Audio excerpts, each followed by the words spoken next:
You're listening to the Sound Money podcast of my show, Covering the Spread on 91.5 WNYE New York.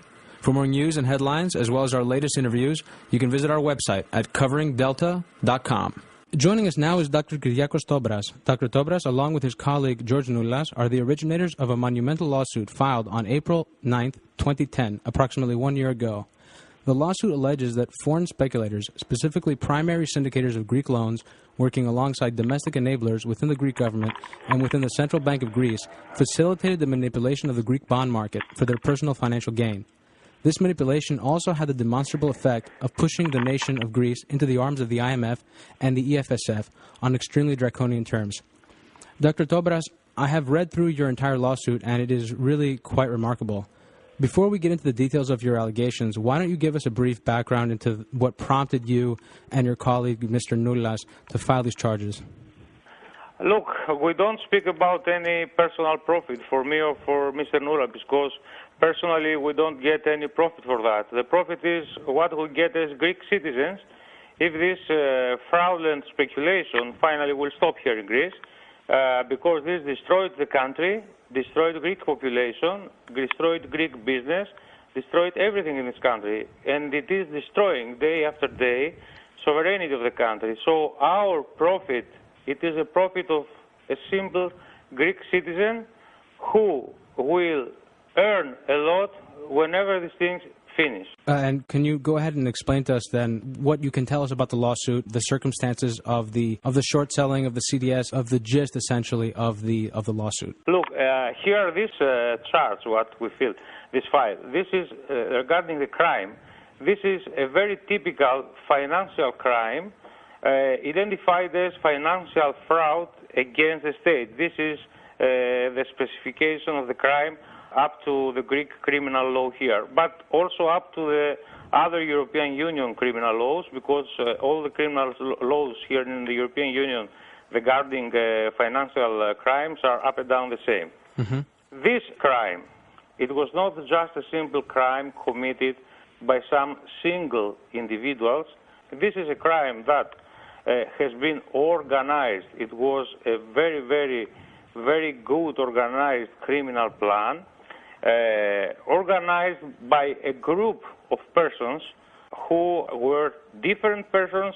They were working different business, but all of them, they had a common interest, and the interest was the collapse of the Greek economy. Explain why that would be in the interest, and from what I understand, the parties involved included primary dealers of Greek debt, along with the Central Bank of Greece. Yes, I will explain you. Who were the persons and the institutions, maybe, because we don't know if entire institutions are involved in that game, or only single persons making part of these institutions are involved. But in any case, who had the first interest to run this criminal plan, let's say, were the traders of the naked CDS. You know very well, because you had this experience in the United States during the Lehman collapse, when also AIG was involved with the CDS that issued on the CDOs of the Lehman Brothers. Now, CDS, for our audience, CDS, when you're talking about CDS, these are insurance contracts, insurance protection against certain debt instruments, correct? If we speak about regular CDS contracts, this is okay. I agree with you. It is regular insurance against the risk of collapse, against the risk of default. But in the case of Greece, we still don't know if these contracts are regular insurance contracts, because we don't know if the issuers were regular insurance companies.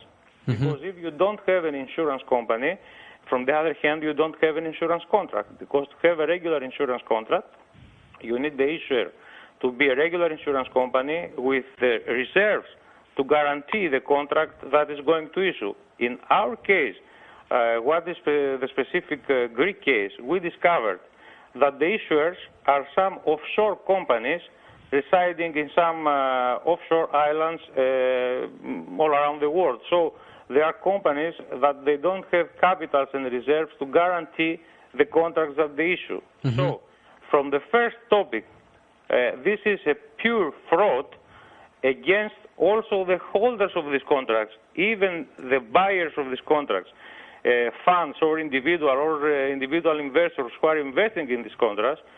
they are defrauded because these contracts are not regular insurance CDS contracts. So this is the first topic. So they're fake insurance because, A, the companies issuing them are not insurance companies. Are not insurance companies, and they also and they don't have the reserves. The ability to pay these contracts. You understand? So these issuers, they were the first persons interested in the Greek collapse scenario, because with this story they were very facilitated to sell these contracts in all around the market, international market. This was the first. How these people did that? These people did that using the reports of the rating agencies, the three rating agencies that you have in the United States. S&P, Moody's, and Fitch. Issued on the Greek economy from January 2010 until now. So these ratings, they were reporting numbers and figures regarding Greek economic data that at the moment were not corresponding to the truth. This is the biggest falsity that was done by the rating agencies. It is to present the data of the Greek government debt in a very, very different way from what exactly was at the moment.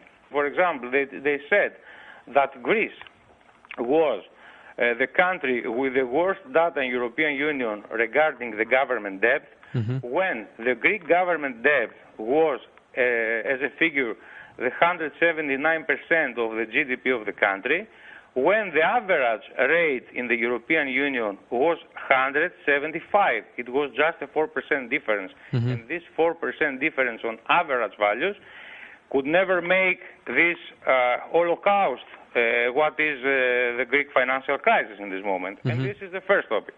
The second topic, and this is more important, it is that there were other countries in the European Union at the moment that they had very, very worse figures than what the Greek figures were. Let's say, for example, the total debt of Holland, for example, at the moment was 234%. Ireland, 222%. Belgium, 219%. Spain, 207%, Portugal 197%, and Italy 194%. This is the total debt you're talking about, including public and private. I'm talking including, yes, public and private. The problem of a debt of a country is not just government debt. It is government debt plus private debt. Because, for example, if you take the case of Ireland, for example, they had exactly the same problem of what happened here in Greece. But their problem was private debt, not government debt. So what is the problem for a country? The real problem of the country, it is the total debt figure, not just separate public or private.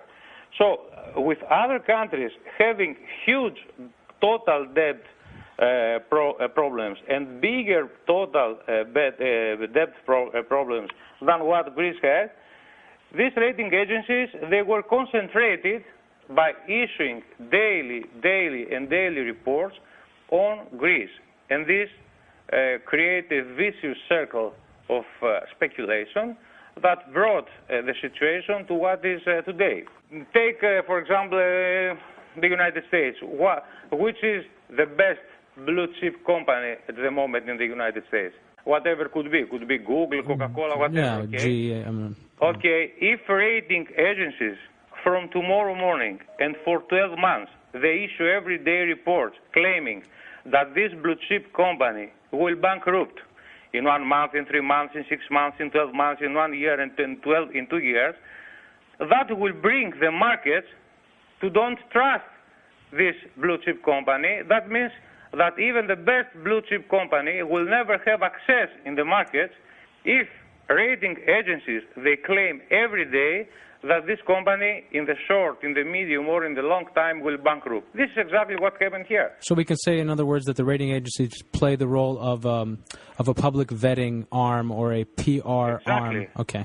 Exactly. They did that, and they didn't do that by themselves. They were supporting doing that by a lot of international media, let's say newspapers, let's say websites also, let's say televisions, etc., and by a group of analysts and university professors who, as specialists, they were supporting this rating agency's report regarding the Greek case. I was reading analysis on the Greek economy from people who don't understand anything about what the Greek economy is.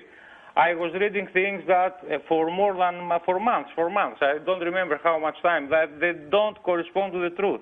Because these are those people who did this job to claim that Greece is here, it's there, it's up and down.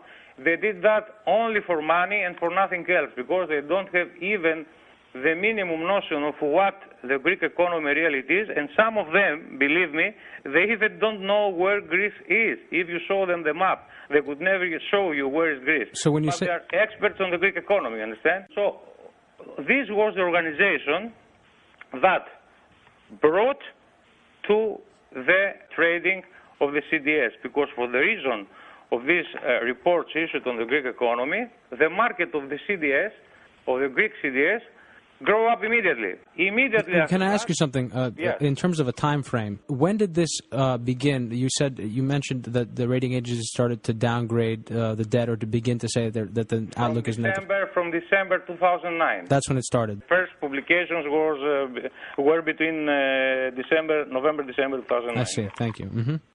After that, together with the CDS issued by we don't know who, a second game started, and this game was the naked CDS. That means issuers of CDS selling CDS contracts to people or to entities or to corporations or I don't know to who else, who they were not holders of Greek bonds. So in this case, we pass in a higher step fraud. That means it is a fraud when the issuer is not an insurance company. But when the issuer is not an insurance company and the buyer doesn't hold any government bonds, what this transaction it is just speculation, nothing else. There is not any insurable interest beside this transaction. So the contract is not valid, is not regular. And the buyer also, he's buying something what he doesn't need. So why he buys? Just for speculation. Let me ask you something there, because when I read your case, that was one of the things that confused me.